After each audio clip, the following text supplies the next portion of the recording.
Hi guys, welcome back to my YouTube channel. So long time ನಾನು ಈ ವಿಡಿಯೋನ upload ಮಾಡೋಣ ಅಂತ ಅಂದ್ಕೊಂಡಿದ್ದೀನಿ.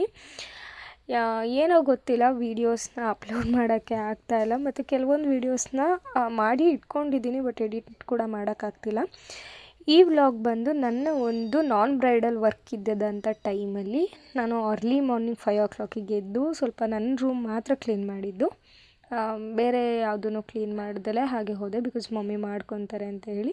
ನನ್ನ ರೂಮ್ ಸ್ವಲ್ಪ ಹಾಗೇ ಬರೀ ಕಸ ಗುಡಿಸಿ ಬೆಡ್ಡೆಲ್ಲನೂ ಕ್ಲೀನ್ ಮಾಡಿ, ದೆನ್ ಅದಾದಮೇಲೆ ಈ ಥರ ಔಟ್ಫಿಟ್ ಅಂದರೆ ಲೈಕ್ ಒಂದು red shawl and green colour ಒಂದು ಫುಲ್ ಹಾರ್ಮ್ಸ್ ಟೀ ಶರ್ಟ್ ಬರುತ್ತೆ, ಕ್ರಾಪ್ ಟಾಪ್ ಥರ, ಆ್ಯಂಡ್ ವೈಟ್ ಕಲರ್ ಟ್ರೌಸರ್. ಇದು ನನ್ನ ಔಟ್ಫಿಟ್.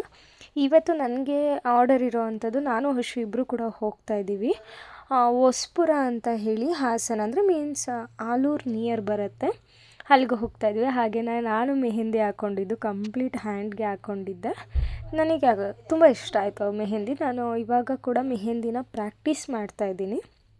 ಅಪ್ ನೆಕ್ಸ್ಟ್ ಯಾರಿಗೆ ನಾನ್ ಬ್ರೈಡಲ್ ಆಗಿರ್ಬೋದು, ಬ್ರೈಡಲ್ ಆಗಿರ್ಬೋದು, ಯಾವುದೇ ಮೆಹಂದಿ ವರ್ಕ್ ಬೇಕು ಅಂತಂದರೆ ಹೇಳ್ಬೋದು. ಹಾಗೆಯೇ ಮೇಕೋವರ್ ಕೂಡ ಬೇಕು ಅಂತ ಹೇಳಿದ್ರೆ ನನ್ನನ್ನು ಕಾಂಟ್ಯಾಕ್ಟ್ ಮಾಡ್ಬೋದು ನೀವು. ನಾನು ಬೆಳಗ್ಗೆ ರೆಡಿಯಾಗಿ 5 o'clock ರೆಡಿ ಆದೆ, ಬಟ್ ನಾವು ಅಲ್ಲಿಂದ ಹೊರಡೋದಕ್ಕೆ 6 o'clock ಆಯಿತು.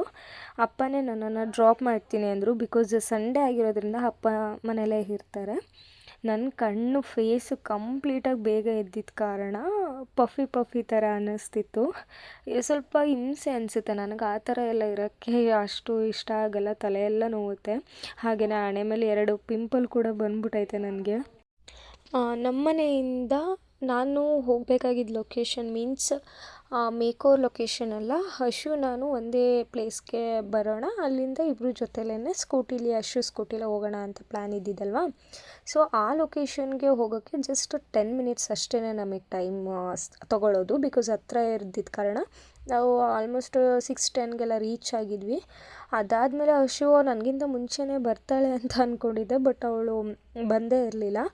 ಅವಳು ಏನಿಲ್ಲ ಅಂದರೂ 6:25 ಅನಿಸುತ್ತೆ ಬಂದಿದ್ದು. ನನಗೆ ಅರ್ಲಿ ಮಾರ್ನಿಂಗ್ ಅಂದರೆ ಮೀನ್ಸ್ 6 o'clock ಅಥವಾ ನಾನು ಎದ್ದಾದಮೇಲೆ ಒಂದು ಸ್ವಲ್ಪ ನಾನು ಆರಾಮ್ ಅನಿಸೋವರೆಗೂ ಯಾರಿಗಾದ್ರೂ ವೆಯ್ಟ್ ಮಾಡಬೇಕು ಅಂತಂದರೆ ಸ್ವಲ್ಪ ಕಷ್ಟ ಆಗುತ್ತೆ. ಬಟ್ ಮೇಕ್ ಓವರ್ ಡೇ ಅಲ್ಲ, ನನಗೆ ಕ್ಲೈಂಟ್ಸ್ಗಳದ್ದು ರಿವ್ಯೂಸ್ ಹೇಗಿರುತ್ತೆ ಅನ್ನೋದೊಂದು ತಲೆಯಲ್ಲಿರುತ್ತೆ ಅಲ್ಲ, ಹಾಗಾಗಿ ಅದು ಯಾವುದೂ ನನ್ನ ತಲೆಯಲ್ಲಿ ಓಡ್ತಿರ್ಲಿಲ್ಲ ಅವತ್ತು. ವೆಯ್ಟ್ ಮಾಡಿ ಮಾಡಿ ಮಾಡಿ ಮಾಡಿ ಬೇಜಾರಾಗೋಗಿತ್ತು. ಆಮೇಲೆ ಎಲ್ರೂ ನನ್ನನ್ನು ಕೇಳ್ತಾರೆ, ನೀವು ಮೇಕಪ್ ಮಾಡ್ತೀರಾ, ಮೇಕ್ ಓವರ್ ಮಾಡ್ತೀರಾ ಅಂತೆಲ್ಲ ಕೇಳ್ತಾರೆ. ಕೋರ್ಸ್ ಕಂಪ್ಲೀಟ್ ಆಗಿದೆಯಾ, ತುಂಬ ಕ್ವಶನ್ಸ್ ಅದ್ರ ಮೇಲೆ ನನಗೆ ಬರ್ತಾನೆ ಇದೆ. ಹೌದು, ನಾನು 2020 ನನ್ನ ಪ್ರೊಫೆಷ್ನಲ್ ಮೇಕಪ್ ಆರ್ಟಿಸ್ಟ್ ಕೋರ್ಸ್ನ ಹಾಸನ್ನಲ್ಲಿ ಉಷಾ ಮೇಕ್ ಓವರ್ ಅನ್ನೋರ ಹತ್ರ, ಲೈಕ್ ಉಷಾ ಮೇಕಪ್ ಸ್ಟುಡಿಯೋ ಅಲ್ಲಿ ನಾನು ಕೋರ್ಸ್ನ ಕಂಪ್ಲೀಟ್ ಮಾಡಿದ್ದು. ಅದ್ರದ್ದು ಪ್ರೈಸ್ ಡೀಟೇಲ್ಸ್ ಎಲ್ಲ ನಾನು ಇನ್ನೊಂದು ವೀಡಿಯೋದಲ್ಲಿ ಹಾಕ್ತೀನಿ. ಆಲ್ಮೋಸ್ಟ್ 5 years ಆಗೋಕ್ಕೆ ಬಂತು ನಾನು ಮೇಕ್ ಓವರ್ನ ಕಲಿತು. ನಾನು ಅಷ್ಟು ಎಲ್ಲೂ ಸೋಷಿಯಲ್ ಮೀಡಿಯಾದಲ್ಲಿ ನಾನು ಮೇಕ್ ಓವರ್ ಮಾಡ್ತಿದ್ದೀನಿ ಅದು ಎಲ್ಲೂ ಅಷ್ಟು ಅಪ್ಲೋಡ್ ಮಾಡಿಲ್ಲ, ಬಟ್ ಇನ್ಮೇಲೆ ಮಾಡೋಣ ಅಂತ ಅಂದ್ಕೊಂಡಿದ್ದೀನಿ.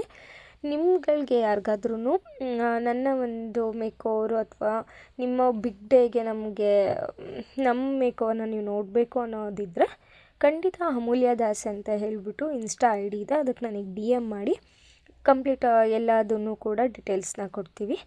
ಫೈನಲಿ ಹೊಸಪುರ ರೀಚ್ ಆದ್ವಿ.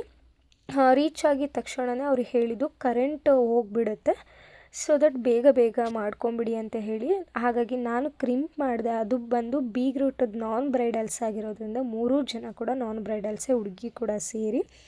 ಅವ್ರಿಗೆಲ್ರಿಗೂ ಕೂಡ ನಾನು ಫಸ್ಟು ಕ್ರಿಂಪ್ ಮಾಡಿಕೊಂಡೆ. ಅಷ್ಟು ಮೇಕಪ್ ಮಾಡ್ತಾಯಿದ್ಲು. ಕೆಲವೊಂದು ಕ್ಲೈಂಟ್ಸ್ ಇರ್ತಾರೆ, ವಿಡಿಯೋ ಮಾಡಬೇಡಿ, ನನಗೆ ಇಷ್ಟ ಆಗಲ್ಲ ವಿಡಿಯೋ, ಎಲ್ಲೂ ಸೋಷಿಯಲ್ ಮೀಡಿಯಾದಲ್ಲಿ ಅಪ್ಲೋಡ್ ಮಾಡಬೇಡಿ ಅಂತ ಹೇಳೋರು ಕೂಡ ತುಂಬ ಜನ ಇರ್ತಾರೆ. ಅಂಥವ್ರಿಗೆ ನಾವು ತೀರಾ ಫೋರ್ಸ್ ಮಾಡಿ ಎಷ್ಟಾಗುತ್ತೆ ಅಷ್ಟು ಹೇಳ್ಬೋದು. ಇವ್ರಿಗೂ ಕೂಡ ಹೇಳಿದ್ಮೇಲೆ ಅವರು ಓಕೆ ಅಂದರು. ಈ ಒಂದು ಫಿಶ್ ಬ್ರೈಡ್, ಈ ಒಂದು ಹೇರ್ ಸ್ಟೈಲ್ ಬಂದು ನಾನು ಮಾಡಿದಂಥ ಹೇರ್ ಸ್ಟೈಲ್. ಇವ್ರಿಗೆ ನಾನ್ ಬ್ರೈಡಲ್ ಫಿಶ್ ಬ್ರೈಡ್ ಬೇಕು. ಹಾಗೆಯೇ ಲಾಸ್ಟ್ ಟೈಮ್ ಒಂದು ಸಲ ಮಾಡಿಸಿದ್ರಂತೆ, ಸ್ವಲ್ಪ ಮೆಸ್ಸಿ ಥರ ಇತ್ತು, ಆ ಥರ ಎಲ್ಲ ಬೇಡ ಅಂತ ಹೇಳಿಬಿಟ್ಟು ಹೇಳಿದರು. ಸೊ ಅವ್ರ ರಿಕ್ವೈರ್ಮೆಂಟ್ಸ್ನ ನಾವು ಫಸ್ಟು ತಿಳ್ಕೊಂಡು ಆಮೇಲೆ ಎಲ್ಲನೂ ಮಾಡಿದ್ವಿ. ಇವಳು ಅಶು ಬಂದು ಇನ್ನೊಬ್ಬರಿಗೆ ಮಾಡ್ತಾಯಿದ್ಲು. ಇದು ಕಂಪ್ಲೀಟ್ ಸ್ಯಾರಿ ವೇರ್ ಮಾಡಿ ಮೇಕಪ್, ಇವ್ರಿಗೂ ಕೂಡ ನಾನ್ ಬ್ರೈಡಲ್ ಮೇಕಪ್ಪೇ ಇರುತ್ತೆ. ಹಾಗೆಯೇ ಫಿಶ್ ಬ್ರೈಡ್ ಹೇರ್ ಸ್ಟೈಲ್ ಕೂಡ ಮಾಡಿಕೊಟ್ಟೆ. ಅವ್ರ ರಿವ್ಯೂ ಯಾವ ಥರ ಇದೆ ಅಂತ ಹೇಳಿಬಿಟ್ಟು ಇಲ್ಲೇ ನೆಕ್ಸ್ಟ್ ಕ್ಲಿಪ್ಪಿಂಗ್ನ ನಾನು ಆ್ಯಡ್ ಮಾಡ್ತೀನಿ. ನಾನು ತುಂಬ ಸಲ ಕೇಳಿದೆ ಹೇಗಿದೆ ಅಂತ ಹೇಳಿ, ಕರೆಕ್ಟಾಗಿ ಹೇಳಿ ನಿಮ್ಮ ಹಾನೆಸ್ಟ್ ರಿವ್ಯೂ ಕೊಡಿ ಅಂತ ಹೇಳಿ. ಬಿಕಾಸ್ ನಮ್ಮದೇನಾದರೂ ಫಾಲ್ಟ್ ಇದ್ದರೆ ಅದನ್ನು ನಾವು ತೊಗೊಳ್ಳೋಕ್ಕೆ ರೆಡಿ ಇರಬೇಕು. ಹಾಗಾಗಿ ನಾವು ಅದನ್ನು ಹೊತ್ತಿ ಕೇಳ್ತೀವಿ.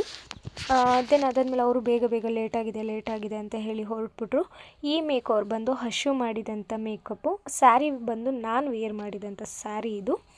ಹಾಗೆಯೇ ಇವರು ಕೂಡ ಫಿಶ್ ಬ್ರೈಡ್ನ ಹಾಕಿಸ್ಕೊಂಡ್ರು. ಇದು ಹಶು ಮಾಡಿದಂಥ ಫಿಶ್ ಬ್ರೈಡ್ ಹೇರ್ ಸ್ಟೈಲ್ ಆಗಿರುತ್ತೆ. ಮೇಕಪ್ ಕೂಡ ಇವ್ರಿಗೆ ತುಂಬಾ ಚೆನ್ನಾಗಿ ಕಾಣಿಸ್ತಾ ಇತ್ತು. ಇವ್ರನ್ನ ರಿವ್ಯೂ ಕೇಳೇ ಬಿಡ್ತೀನಿ, ಹೆಂಗೆ ಅನ್ನಿಸ್ತಿದೆ ಅಂತ ಹೇಳಿ ಅಕ್ಕ. ತುಂಬ ಚೆನ್ನಾಗಿ ಮಾಡಿದ್ದೀರಾ ಮೇಕಪ್. ನಿಮ್ಮದು ನೀವು ಹೇಳಿ ಇನ್ನೊಂಚೂರು. ತುಂಬ ಚೆನ್ನಾಗಿ ಅಲ್ಲ, ಹೆವಿ ಅಂತ ಏನಾದರೂ ಅನ್ನಿಸ್ತಿದ್ಯಾ? ಹೇರ್ ಸ್ಟೈಲ್ ನಿಮಗೆ ಗೊತ್ತಾಗಲ್ಲ ಅನ್ಸುತ್ತೆ, ಫೋಟೋ ತೋರಿಸ್ತೇನೆ ನಾನು ಅವ್ರಿಗೆ. ಹೌದು, ಹೇರ್ ಸ್ಟೈಲ್ ಓಕೆನಾ ನಿಮಗೆ? 7:30ಗೆ ಸ್ಟಾರ್ಟ್ ಮಾಡಿ 9:30 ಅಷ್ಟರೊಳಗೆ ಮೇಕಪ್ ಮುಗೀತು.